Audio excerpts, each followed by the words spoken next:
এখানে আমরা ফুল পোটেনশিয়াল কিন্তু এখন আনলক করতে পারিনি। হ্যাঁ, this is the thing, there is still room to grow. এখন রুম টু গ্রো যখন বলবো, সবাই ভাবে যে মানে সবাই গ্রো করবে, সবাই গ্রো করবে না। This is a industry, we need to understand যে সবাই ভালো করতে পারবে না। আমি দুটো উদাহরণ দিয়ে বলি। টেক্সটাইল মিলে 96-এ একটা ওয়ার্ল্ডে একটা নতুন টেকনোলজি বের হয় ফ্যাব্রিক বানানোর জন্য। সো এন্টার ওয়ার্ল্ডে we were the first company to buy that machine. হ্যাঁ, বাংলাদেশে, হ্যাঁ, না এন্টার ওয়ার্ল্ডে ওয়ার্ল্ডে ওয়ার্ল্ডে ইট ওয়াজ আ লেটেস্ট টেকনোলজি। ওটা এখনও কিন্তু ভেরি হাইটেক, ওটা নাইট্রোজেন একটা সিস্টেম। সো ওই মেশিনটা আমরা কিনি, 2000 সালে ইনস্টল করি, ফ্যাক্টরি শুরু করি, ফ্যাব্রিক বানানো শুরু করি। এখন যেহেতু প্রোটোটাইপ ফার্স্ট মেশিন ছিল, মেশিনে কিছু সমস্যা ছিল। নাও দ্য থিং ইজ, যখন আমরা এই ফ্যাব্রিক মিলটা করি, বাংলাদেশে কোনো এক্সপোর্ট ওরিয়েন্টেড ফ্যাব্রিক মিল ছিল না। We have the first export oriented denim fabric mill in Bangladesh. তো তখন যেটা ছিল যে লোকাল ফ্যাব্রিক যদি থাকে ইউরোপে, জিএসপি ইউ ক্যান অ্যাভেল, হ্যাঁ, ইজিলি, ওই লিড টাইমের ফ্যাক্টর সব কিছু নিয়ে। সো আমাদের ফ্যাক্টরটা ওভারবুক ছিল, ছিল। So we set a record for the fastest bank repayment in Bangladesh's history at that time. আমরা 2000 সালে শুরু করি, 2003 সালে we repaid the bank. তো এইটা যখন everyone got to know, সবাই মেশিন সাপ্লায়ারের কাছে গিয়ে বললো যে শাসাকি মেশিন কিনছে। তো ওই মেশিনটাই everyone ordered the same machine. Now the thing is that machine had some flaws. তো যতগুলো পরে ফ্যাক্টরি হয়েছে যারা ওই মেশিনগুলো কিনেছে, সবাই ডিডন্ট নো ওয়াই ওই মেশিনের সেট আপটা আমরা ওইভাবে করেছিলাম। অ্যান্ড পরে যে মেশিনগুলো কিনেছিলাম ওগুলো কিন্তু we modified based on our experience যে কী কী ফ্ল ছিল। So those factories are still operating with those flawed machine and মানে quality is really bad. So বাংলাদেশে এই সমস্যাটা একটা আছে, হ্যাঁ, কোয়ালিটি, মানে কোয়ালিটি কন্ট্রোল। আমরা ভাবি যে আমি ফ্যাব্রিক বানালেই এটা ইজ অ্যাকসেপ্টেড ইন্টারন্যাশনালি। জাপানিজ বায়াররা অনেক খুঁতখুঁতা, ওদের কিছু রিকোয়ারমেন্ট আছে। ইভেন কোয়ালিটি কন্ট্রোল চেকে ওই যে কিউসি সিস্টেম, হ্যাঁ, কিন্তু জাপানিজ আর double the quality control area. তো আমরা তখন হিসাব করি, যেমন এখন ডেটা ইজ ভেরি ইম্পর্টেন্ট, হ্যাঁ, আমার এফিসিয়েন্সি কত ওইটা আমরা ক্যালকুলেশন করছি। তো আমি যখন দেখি যে জাপানে আমি এক্সপোর্ট করতে গেলে আমার এফিসিয়েন্সি কমে যাচ্ছে, আমার প্রোডাক্ট রিজেকশন বেশি হচ্ছে, অ্যান্ড ইউরোপে আমি সিমিলার প্রোডাক্ট এক্সপোর্ট করে যদি আমি ইভেন 2% বেশি প্রফিট দেখাতে পারি, মার্জিন দেখাতে পারি, I would rather export to the you.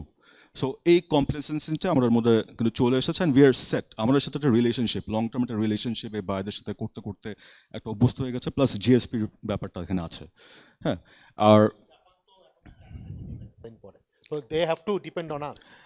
Not really, এইখানেও কিন্তু একটা বড় একটা, I think there is a gap. যেমন ফর এক্সাম্পল ট্রাম্প ট্যারিফের পরে যেটা বলা হলো যে বাংলাদেশে হিউজ অর্ডার আসবে। দেখেন এখানে পাবলিকলি অনেক কিছু উই ক্যানট সে। আপনি যদি ডাটাটা দেখেন, মানে let me just be clear এখানে দুটো জিনিসে। আপনি যদি ডাটা দেখেন, বিজিএম এর যখন এক্সপোর্ট করে ইউডি একটা জিনিস থাকে, ইউটিলাইজেশন ডিক্লারেশন, আমি র মেটেরিয়াল কত ইউজ করলাম ওইভাবে এক্সপোর্ট করে। আপনি বিজিএম এর থেকে ইউডি দেখেন, এটা has gone down last year থেকে। আপনি বিকেএম এর থেকে এক্সপোর্ট ডাটা দেখেন, ইউডি হ্যাজ গন ডাউন। ইপিবির ডাটা বলছে আমার এক্সপোর্ট বাড়ছে, কিন্তু ইউডি কমছে। UD is the main thing, হ্যাঁ, র মেটেরিয়াল কতদূর ইউজ করে এক্সপোর্ট করলাম। সো আমার যদি ইউডি কমে আর এক্সপোর্ট বাড়ে, হোয়াট ডাজ দ্যাট মিন? বলা হচ্ছে এখন ইউরোপ মার্কেটে চায়না আর India is getting more into Europe market. না, ইউডি, আমি যে জিনিসটা বলছি, লোকাল পারচেস বাড়ছে না, এখানে ট্রান্সশিপমেন্ট হচ্ছে। ট্রান্সশিপমেন্ট হচ্ছে। There is no other explanation for this. This is the only explanation. এখন গভর্নমেন্ট যদি বারবার বলতে থাকে আমার এক্সপোর্ট বাড়ছে, খুব ভালো করছো তোমরা, সব কিছুর দাম বাড়িয়ে দিচ্ছে, এই একটা মিসকনসেপশনের উপর, আর আমি যদি এখন বলি এখানে ট্রান্সশিপমেন্ট হচ্ছে, একটা দায়িত্বশীল জায়গার থেকে ট্রাম্প কালকেই বাংলাদেশের উপর ট্যারিফ বাড়াই দেবে। So government is to be very understanding কীভাবে কথাগুলো বলা হয়। এবং আরেকটা জিনিস যেটা আমাদের জন্য বড় একটা যেটা ডিসঅ্যাডভান্টেজ, আমাদের নীতি নির্ধারক যারাই থাকে ওনারা they don't know, exporters all of us know how to present Bangladesh. হ্যাঁ, আমরা কিন্তু এখন ওই ধরেন কফি বেচতেছি না, আমরা একটা স্টোরি নিয়ে বেচি, হ্যাঁ, otherwise you cannot do business in international business. যারা গভর্নমেন্টের দায়িত্বশীল পজিশনে থাকে ওরা এখনও কিছু ওয়ার্ড ইউজ করে যেটা ডেট্রিমেন্টাল ফর আস, যেমন cheap labour. Why do use the word cheap? You say আমি ইন্টারন্যাশনাল কোয়ালিটির প্রোডাক্ট দিব তোমাকে, একটা ইন্টারন্যাশনাল স্ট্যান্ডার্ড একটা ইয়েতে দিব, আপনাকে আমি কম্পিটিটিভ প্রাইসে দিব। You say that. আপনি মিনিমাম ওয়েজ নিয়ে কথা বলছেন, use the word living wage. হ্যাঁ, সো এই ইয়েটা যখন ইয়ে করে, entire narrative gets lost. There is a difference, but you say living wage, কারণ ওনারা তো মানে এখানে তো পুরো ফ্যামিলির, ওখানেও দের আর ডিফারেন্ট মানে ওপিনিয়ন্স। হ্যাঁ, সো আর জিনিসটা হলো যে লিভিং ওয়েজ যখন এসব কথা যখন আসে, আমরা যারা ব্যবসা করি, আমরা বর্তমান সিচুয়েশনে 5ই আগস্টের পরে ধরেন ব্যাংকিং সেক্টরে একটা জিনিস ভালো হয়েছে, যেটা ওটা হলো যে বাংলাদেশ ব্যাংকের উপর আমরা ট্রাস্টটা আমার ফিরে এসেছে। এখন ফাইন্যান্সিয়াল সেক্টরটার পুরো ধ্বংস হয়ে গিয়েছিল, এখন একটা stability we can see, there is A stabilisation process going in. But unfortunately যেটা হয়েছে, এখন আমরা ব্যবসা করছি কাদের জন্যে? আমরা ব্যবসা করি একটা হলো ব্যাংকের জন্যে, সুদ দিই, আইটা কার জন্য করি? সরকারের জন্য। আমার থেকে জাস্টিফাইড আনজাস্টিফাইড ট্যাক্স দুটাই নিচ্ছে। So we are left with nothing. আমি তো আমার ওয়ার্কারদেরকে, আমি তো চাই যে স্যালারি আরও বাড়িয়ে দিতে, আমি কোত্থেকে দিব? সো এই জিনিসগুলো মানে we miss all this points.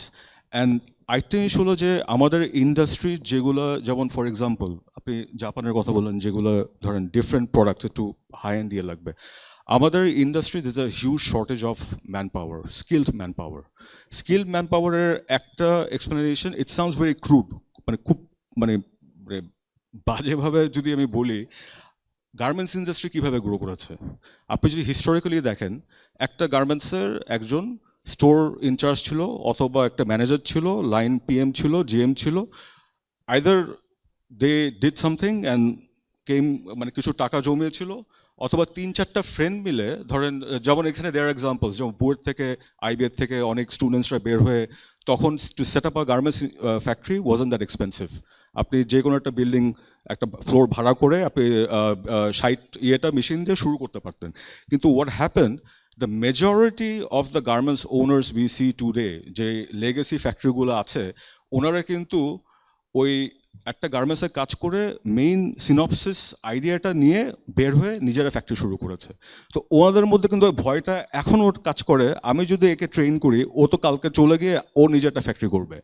So what happened in this industry, আপনি যদি মানে if you see it, is entrepreneurially we have grown, but professionally we have not grown, and this is the fundamental problem. Amar right now, more than anything, I need chemist. Amar chemist lagbe, karon amar washing is where my value addition is in a garments. Jokhon ami pen banai othoba iye banai, washing is the most important, the most value added segment. Amar kono chemist nei, because ওইখানেই কিন্তু R&D যেখানে আমি করব, R&Dতে কিন্তু আমার chemist is the most important person. So এইখানে দের is no one দেয়ার। তারপর আরেকটা যেটা আছে আমাদের, মানে এটা তো ধরেন ইন্ডাস্ট্রি, এটা বলছে আমাদের নিজেদেরও, যেমন আমরা যারা অন্টারপ্রেনার, আমাদের যেমন কোনো ইয়ে নেই, ম্যানেজমেন্ট স্কিল সেট নেই। হ্যাঁ, ম্যানেজমেন্ট স্কিল সেট নেই। এখানে যেমন বাবা ফ্যাক্টরি করেছে, ছেলে আসছে, কিন্তু ছেলেকে ফুল কন্ট্রোল দেওয়া হয় না। অ্যান্ড এখানেও কিন্তু কিছু সমস্যা হয়। আমি একটা উদাহরণ দিই, when I took over in 2008, আমি যখন ফ্যাক্টরিতে বসা শুরু করলাম, তখন আমার বাবা একটা ভালো কাজ করেছিল, আমাকে ফুল অথরিটি দিয়েছিল। আর আমার একটা ইয়ে ছিল, I need to have full control over the factory. আমি যেটাই করবো তোমাকে মাসের শেষে আমি এই টাকাটা বুঝিয়ে দিব। সো হোয়াট হ্যাপেন, আমি যখন গেলাম, এখন ওয়ার্কারও তো জানে না যে আই হ্যাভ ফুল কন্ট্রোল। ওনারা মানে কিছু বললেই বলে যে চেয়ারম্যান সাহেব তো এইভাবে করতো না, আপনার মা আম্মা তো এইভাবে করতো না, আপনার বোন তো এইভাবে করতো না।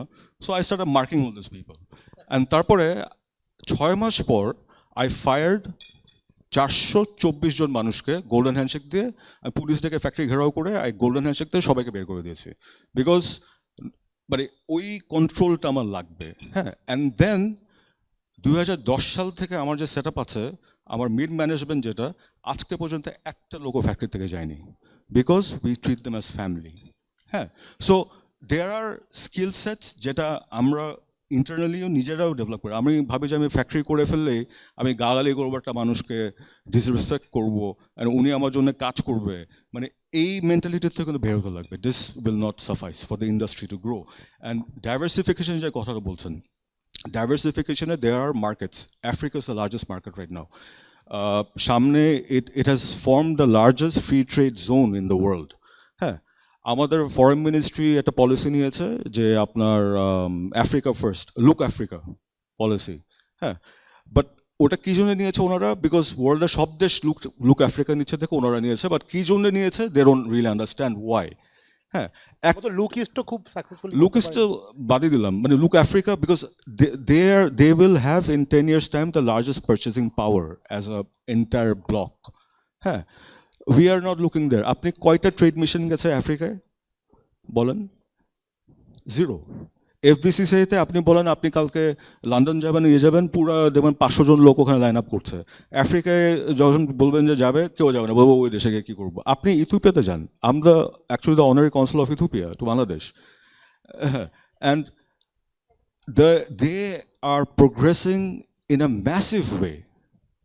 বাংলাদেশের কোম্পানিরা ইথিওপিয়াতে কাজ করছে কিন্তু অনেক, যেমন ওখানে ড্রেজিংয়ের কাজ করছে, রোড নেটওয়ার্কের কাছে, আইওটির কাজ করছে, অনেক কাজ করছে, সার্ভিস দিচ্ছে ওখানে। হ্যাঁ, ইনভেস্টমেন্টও করেছে, but service industry is growing in Africa and they are all growing exponentially.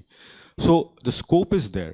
আর আমাদের এখানে আরেকটা রেগুলেটরি যে প্রবলেমগুলো আছে, রেগুলেটরি প্রবলেম একটা বড় জিনিস হলো যে যেমন নেট জিরো ইজ কামিং ইউরোপে, দ্যাটস আওয়ার লার্জেস্ট মার্কেট। কিচ্ছু হচ্ছে না বাংলাদেশে, নাথিং ইজ হ্যাপেনিং। আমাদের জিরো কার্বনের জন্য প্লাটিনাম ফ্যাক্টরি, দেখেন, প্ল্যাটিনাম ফ্যাক্টরি যদি 300টাও হয়, এন্টার বাংলাদেশে জিআর রিপোর্টিং কজন করে? 60টা কোম্পানি। সো আপনি প্ল্যাটিনাম ফ্যাক্টরি করলেই তো হবে না, আপনার তো it's a ecosystem, right? So এই জিনিসগুলো কিন্তু রিকনসাইল করি না। এখানে আমি 2 সপ্তাহ আগে আমি নাসিম ভাইকে বলছিলাম, 2 weeks ago I resigned from SREDA. I was the director of SREDA. Why did I resign from SREDA? এই নেট জিরো জিনিস নিয়ে ওর সাথে ঝগড়া লেগেছে আমার ওখানে। তো আমার ছিল যে সোলার আপনারা করছেন, SREDAর কাজ হলো সাস্টেনেবিলিটি উপর এমফেসিস করে কীভাবে এটা অ্যাডাপ্টেশন বাড়ে। এখন যেটা আমি দেখলাম, আমি বললাম যে ধরেন নাসিম ভাই ওনার ফ্যাক্টরির উপরে, ওনার 6টা ফ্যাক্টরি আছে, 6 জায়গায় ফ্যাক্টরি আছে, ছাদের উপর যে জায়গাটা আছে উনি ধরেন 500 করে 6টা ফ্যাক্টরিতে রুফটপ সোলার লাগালো। হ্যাঁ, তো আইসেড যে আচ্ছা then why don't you treat Nasim ভাই ওই 6টা ফ্যাক্টরির ছাদের টোটাল রুফটপ ক্যাপাসিটি নিয়ে উনি যদি আইপিপিতে হয়ে যায়, যদি কোয়ালিফাই করে, treat him as an IPP, তাহলে ওনার সোলার প্যানেল, কেবলিং সিস্টেম এগুলো যখন ইম্পোর্ট করবে, দের ইজ নো ট্যাক্স, উনি নেট মিটারিং করতে পারবে ইজিলি। ওনাদের কোনো আগ্রহ নেই এটাতে। সেকেন্ড অফ অল, আমরা এখন যখন এক্সপোর্ট করি ওই নেট নিউট্রালিটির জন্য আমরা সার্টিফিকেট কিনতে লাগে আমার। তো আই সেড যে সুন্দরবন ওয়ার্ল্ডের largest natural carbon catchment area, এটার লাস্ট ভ্যালুয়েশন করা হয়েছে 2012 সালে। এটা আপনারা একটা স্টাডি করে এটার অ্যাকচুয়াল ইকোনমিক ওয়ার্থটা কত, আপনারা লোকাল একটা সিস্টেম ডেভেলপ করে, it will take time, but আপনি করেন। সো আমরা তখন আপনাদেরকে টাকা দিব, টাকা দিয়ে আমি সার্টিফিকেট এখান থেকে নিব। হ্যাঁ, it's a very win win situation, easy solution. কিন্তু না, ওনারা কি উইন্ড টারবাইন এগুলো নিয়ে করছে যেখানে কোনো উইন্ডই নেই বাংলাদেশে। The data is there. So these are the problems. হ্যাঁ, দিজ আর দ্য প্রবলেমস। হ্যাঁ, মানে ইয়েতে আরেকটা হলো যে আমাদের একটু সংক্ষেপ করি।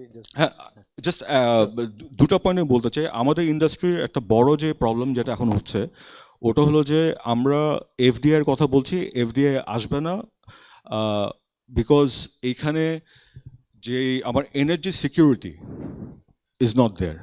ম্যানমেড ফাইবারের কথা যেটা বড় একটা অপরচুনিটি যেটা হচ্ছে আমাদের, কিন্তু এটা long term India will get a big advantage on this manmade ফাইবারে, বিকজ আমার যে এনার্জি রিকোয়ারমেন্ট এটা কিন্তু গভর্নমেন্ট যদি স্টেবলভাবে আমাকে পর্যাপ্ত পরিমাণ গ্যাস প্রেশার না দিতে পারে, ম্যানমেড ফাইবারের ফ্যাক্টরি এখানে হবে না কখনো। It will go to some destination যেখানে সিকিউরিটি আছে। আরেকটা হলো most of the policies we have for this sector are pass through policy, wealth creation policy না। কিন্তু এখানে আমরা এফডিআর কথা বললেই যেটা গভর্নমেন্টরা যেটা বুঝে ওটা হলো যে এখানে একটা ইনভেস্টমেন্ট আসবে, মানুষ চাকরি পাবে, কিন্তু টাকাটা যে পাস থ্রু করছে বাংলাদেশ থেকে এটার কিন্তু ব্যাকওয়ার্ড লিঙ্কেজ সাপোর্ট দিয়ে যে তৈরি করবে এটার কিন্তু there is no policy reflection on this. And lastly একটা জিনিস বলতে চাই যে আপনি এক্সপোর্ট ডাইভার্সিফিকেশনের কথা বলছেন। হ্যাঁ, আমরা একটা এয়ারলাইন্স একটা স্টার্ট আপ একটা এয়ারলাইন্স করতে গিয়েছিলাম এয়ার এশিয়ার সাথে। বেসিক্যালি এয়ার এশিয়া বাংলাদেশ হবে ওটা। So this is the unfortunate part. আমি প্লেনও কিনে নেই, কোম্পানিটা সেট আপ করেছি, and there is a process for getting a license. You need to have a skeleton, একটা ফরমেশন, যেখানে আমার পাইলট লাগবে, ক্রু লাগবে, তো সবই উই টুক। তো 1 বছর ওটার কমপ্লায়েন্সের ইস্যু আছে। So we paid the salaries, আমরা প্রত্যেক মানে বসে বসে স্যালারি দিয়েছি to get the NOC, AOC and everything. তো এনওসি পেয়েছি, এওসিটার জন্য ওয়েট করছিলাম।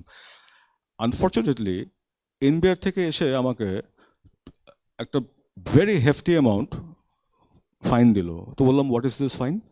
তো বলে যে আপনি ট্যাক্স ফাঁকি দিয়েছেন। বলছে ট্যাক্স কীভাবে ফাঁকি দিলাম?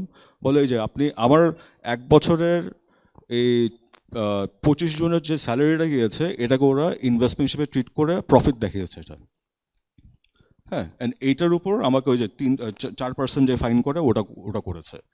সো না আইভ ডিসাইডেড, আমি মাফও চাই, দোয়াও চাই, আমার লাগবে না এত ইয়ে করে, দেশপ্রেম দেখানোর দরকার নেই, আমি I've winding it down. So this is the reality on the ground for any new ideas to take off from the ground in Bangladesh. আমার জাস্ট দুটো পয়েন্ট ছিল। একটা হলো যে মানে যেহেতু উই আর টকিং অ্যাবাউট সামনে কী হবে, it is really important specially RMG সেক্টরের জন্য, এনি এক্সপোর্ট ওরিয়েন্টেড সেক্টরের জন্য we need the elections to be held as soon as possible, because LDC graduation যখন করছি আমরা, আমাদের পিটিএ এফটিএর জন্য we need parliament to approve it, government to approve it. So আমাদের for that we really need this thing to happen, 1 number. আর 2 number হলো যে উনি যে প্রশ্নটা করেছেন যে the attitude of the civil servants and everything, what I actually feel like being in this industry for such time is that আমাদের bureaucracy is designed ভিক্ষা করার জন্য। মানে আমরা তো গরিব ছিলাম এতদিন, সো ওনারা স্যুট টুট পরে ডিসিতে গিয়ে ভিক্ষা করতো, মানে উই আর দ্য বেস্ট ভিক্ষুক ইন দ্য ওয়ার্ল্ড, একদম লো কস্ট ফান্ড নিয়ে আসতে পারতো। কিন্তু এখন যে এলডিসি গ্র্যাজুয়েশনের ইয়েতে এফডিআই অ্যান্ড দিস থিংস যে ইম্পর্টেন্ট হয়ে দাঁড়িয়েছে, যেখানে ইনভেস্টমেন্ট ফ্রেন্ডলি বিউরোক্রেসি লাগবে হু ক্যান রিয়াক্ট, ওইটা আমাদের ওই চেঞ্জটা এখন আসেনি বিউরোক্রেসিতে, and that is something a major reform that will be needed.